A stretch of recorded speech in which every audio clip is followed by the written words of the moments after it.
Marquez taklukkan gempuran pembalap Italia. Corner speed buat Davide Tardozzi kagum de Misano 2025. Misano menjadi panggung adu gengsi yang menegangkan. Sirkuit Marco Simoncelli Misano World Circuit dipenuhi ribuan tifosi Italia yang berharap pembalap tanah air bisa mendominasi sesi praktis MotoGP San Marino. Namun, di tengah sorakan publik tuan rumah, satu nama kembali tampil sebagai penguasa lintasan, Marc Marquez.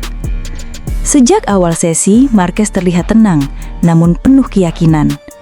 Ia mengendalikan Ducati GP25 dengan presisi tinggi, lap demi lap menunjukkan kecepatan konsisten.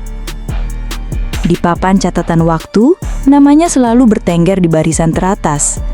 Namun semua berubah dramatis ketika sesi memasuki menit-menit krusial.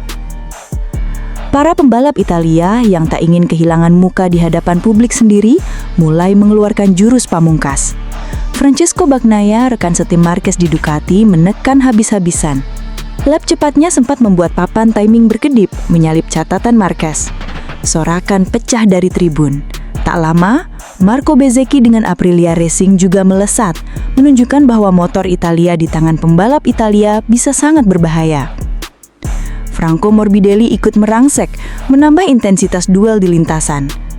Tegang, itulah suasana yang menggantung di udara. Marquez yang semula berada di puncak tergusur dari posisinya. Selisih catatan waktu begitu tipis, hanya 1/10 hingga 1/sekian detik. Semua orang tahu, di momen terakhir inilah sesi praktis bisa menentukan psikologis pembalap menjelang race. Namun, Marquez bukanlah sosok yang mudah goyah.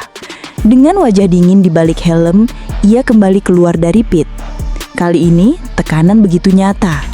Tifosi berteriak mendukung Bezzecchi dan Bagnaia, tapi justru di tengah gempuran itulah mental baja Marquez berbicara. Split pertama langsung berwarna ungu di layar, tanda catatan tercepat.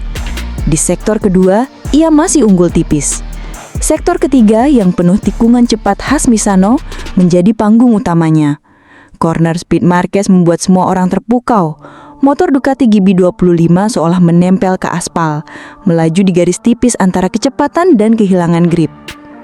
Dengan sikut yang nyaris menggesek lintasan, Marquez menuntaskan lapnya. Saat melewati garis finish, layar timing menampilkan angka 1 menit 30 detik, 480 detik. Penonton terdiam sejenak sebelum akhirnya riuh kembali, kali ini bercampur antara decak kagum dan rasa kecewa bagi tifosi. Marquez berhasil merebut kembali posisi teratas dengan gaya spektakuler. Akhir sesi menempatkan Marquez sebagai yang tercepat. Marco Bezzecchi harus puas di posisi kedua, disusul Franco Morbidelli ketiga dan Francesco Bagnaia di posisi keempat. Selisih waktu mereka sangat tipis, tetapi cukup untuk menegaskan keunggulan Marquez di hari itu. Yang menarik, kamera televisi sempat menyoroti Davide Tardozzi, direktur Ducati Corse. Alih-alih tegang seperti biasanya, kali ini ekspresinya berubah menjadi campuran kagum dan lega. Tardozzi tahu betul betapa sulitnya bertahan di puncak ketika diserang bertubi-tubi, terlebih oleh pembalap Italia yang tampil di kandang sendiri. Tapi Marquez melakukannya dengan cara yang menakjubkan. Aksi corner speednya dianggap sebagai penentu kemenangan kecil di sesi praktis ini. Bukan hanya soal waktu tercepat, tapi bagaimana ia melakukannya. Begitu komentar singkat dari beberapa orang di paddock yang melihat langsung aksinya. Drama ini bukan sekedar sesi latihan biasa. Bagi Marquez, ini adalah bukti bahwa dirinya masih mampu menaklukkan tekanan besar, bahkan ketika seluruh penonton bersorak untuk menjatuhkannya. Bagi lawan-lawannya, ini adalah sinyal bahaya. Marquez tidak hanya cepat, tapi juga tangguh saat menghadapi gempuran di momen-momen menentukan. Dan bagi para penggemar, momen ini adalah tontonan emosional. Dari sorakan tifosi yang memuncak, dari ekspresi kagum Tardozzi, hingga dari aksi Marquez yang kembali menunjukkan mengapa ia dijuluki gladiator MotoGP, semua berpadu menjadi kisah dramatis di Misano. Kini, semua menantikan kelanjutan kisah ini di balapan utama.